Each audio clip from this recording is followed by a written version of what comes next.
Dans cette vidéo, on va s'intéresser à une autre caractéristique des fonctions. On va s'intéresser à ce que l'on appelle les racines d'une fonction. Je le répète encore une fois, on a vu qu'une fonction, ça pouvait être interprété comme une machine. Machine qui reçoit des x et qui renvoie des y. Les racines d'une fonction, ce sont les valeurs de x qui sont telles que la fonction, elle va renvoyer 0. On va illustrer ça avec un exemple. Petite pause pour vous informer que cette vidéo, ce n'est qu'une petite partie d'un cours d'analyse bien plus complet. On y parle d'études de fonctions, avec les notions de domaine de définition, ensemble image, racine et parité, et on y fait des calculs de limites. Si vous voulez accéder au cours complet, qui est un prix vraiment abordable, le lien est dans la description. Merci, on peut reprendre la vidéo. On va prendre la fonction f de x, qui est égale à moins 2x plus 6. Et alors on va donner des valeurs à cette fonction et on va voir comment est-ce que la fonction, elle se comporte. On va commencer par donner à cette fonction la valeur 0. Alors, si je donne 0 à cette fonction, la fonction, elle va me calculer moins 2 fois 0, moins 2 fois 0, ça fait 0, plus 6, 0 plus 6, ça fait 6. Si je donne 0 à ma fonction f, la fonction, elle va me renvoyer la valeur 6. Alors ici, on voit que 0, ce n'est pas une racine de la fonction, parce que la fonction ici, elle nous a renvoyé une valeur qui était différente de 0. On va maintenant donner la valeur 1 à ma fonction. Alors, si je donne 1 à ma fonction, elle va me renvoyer comme résultat moins 2 fois 1 plus 6. Moins 2 fois 1, ça fait moins 2 plus 6, ça fait 4. Donc si je donne 1 à ma fonction f, la fonction f, elle va me renvoyer 4. 4, c'est différent de 0, donc 1 ici, ce n'est pas une racine. On va donner une troisième valeur à ma fonction. Je vais donner ici à ma fonction la valeur 2.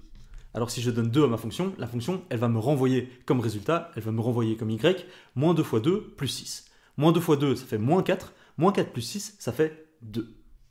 Donc ici, on voit que si je donne 2 à ma fonction, la fonction, elle me renvoie 2.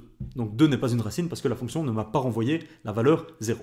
On va essayer avec une dernière valeur. On va maintenant donner la valeur 3 à ma fonction. Alors si je donne 3, ici, à ma fonction, la fonction, comme résultat, elle va me renvoyer moins 2 fois 3 plus 6. Alors moins 2 fois 3, ça fait moins 6, et moins 6 plus 6, ça fait 0. Ici, on est donc dans un cas de figure où la fonction m'a renvoyé 0. On peut donc dire que 3 est une racine de la fonction. On va voir comment est-ce qu'on peut interpréter les racines graphiquement. J'ai ici représenté la fonction f de x est égale à moins 2x plus 6 graphiquement. Donc ici, on voit bien que c'est une fonction qui est linéaire. La racine de la fonction ici, elle est représentée par l'intersection entre la fonction et l'axe des abscisses, c'est-à-dire l'axe des x. Ici, à ce point-là, on se situe en x est égal à 3 et on voit que y est égal à 0. Ce point-là correspond à cette correspondance. Donc voilà, graphiquement, pour interpréter les racines d'une fonction, il faut regarder les intersections entre la fonction et l'axe des x. On va voir maintenant comment est-ce qu'on peut trouver les racines d'une fonction algébriquement. Alors, algébriquement, on sait que f de x, c'est égal à moins 2x plus 6, et on veut trouver le x qui est tel que f de x où y prend la valeur 0. Donc ici, on a 0 qui est égal à moins 2x plus 6, et on veut résoudre cette équation, isoler le x pour trouver la racine de la fonction.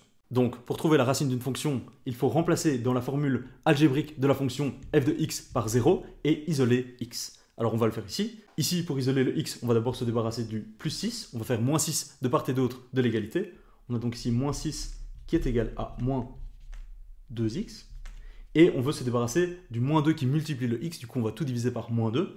On a donc ici moins 6 divisé par moins 2 qui est égal à moins 2x divisé par moins 2. Moins 6 divisé par moins 2, ça fait 3. Et moins 2x divisé par moins 2, ça fait x. Ici, on retrouve notre solution. On a bien x qui est égal à 3, qui correspond à la racine de cette fonction.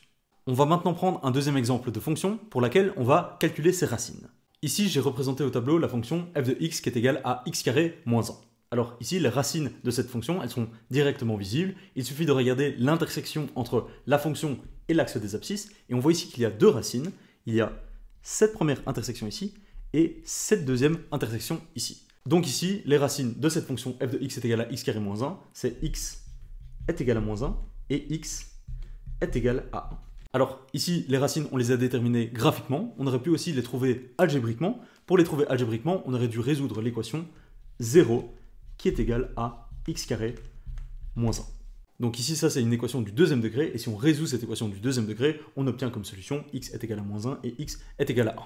Si vous ne vous rappelez plus comment résoudre des équations du deuxième degré, ici encore, je vous invite à suivre un cours d'algèbre pour aller plus loin dans ce cours. Toujours est-il qu'ici, on a vu un cas de fonction où il y avait deux racines. Donc dans l'exemple précédent, il y avait une racine. Dans cet exemple, il y a deux racines, mais en fait, des racines, il peut y en avoir une infinité. On va prendre ici un dernier exemple. Ici, pour le troisième exemple, j'ai retracé la fonction f de x qui est égale à 3. Alors cette fonction, on l'a déjà vue dans la vidéo précédente, c'est une fonction qui est constante. Et ici, on voit bien qu'il n'y a pas d'intersection entre cette fonction et l'axe des abscisses. Autrement dit, cette fonction n'admet pas de racine. Graphiquement, on arrive à le déterminer directement. On voit bien ici qu'il n'y a pas d'intersection entre la fonction et l'axe des abscisses, mais on arrive aussi à le déterminer directement algébriquement. Algébriquement, pour trouver les racines d'une fonction, il faut recopier la formule algébrique de la fonction et ensuite remplacer f de x par 0 et puis résoudre l'équation. Mais ici, on se retrouve avec cette égalité un petit peu spéciale qui nous dit que 0 est égal à 3. Cette égalité, forcément, elle n'a aucun sens. Ce n'est même pas une équation qui peut être résolue. Et du coup ici, la fonction f de x est égale à 3, elle n'admet pas de racine. Aussi bien algébriquement que graphiquement, on peut le déterminer. Alors les fonctions constantes, ce ne sont pas les seules fonctions qui n'admettent pas de racine. Si par exemple je prends cette parabole-ci, graphiquement on voit que cette parabole-ci, cette fonction qui pourrait être décrite par exemple par x carré plus 1, ça c'est aussi une fonction qui n'admet pas de racine. Si on essaie ici de le déterminer algébriquement, on comprend vite qu'au final, on se ramène à une équation sans solution. Mais ce n'est pas tout, il y a d'autres fonctions qui n'admettent pas de racine, en plus des fonctions quadratiques et des fonctions constantes. Par exemple, les fonctions exponentielles, qui se représentent comme suit, ce sont des fonctions qui n'admettent pas de racine également.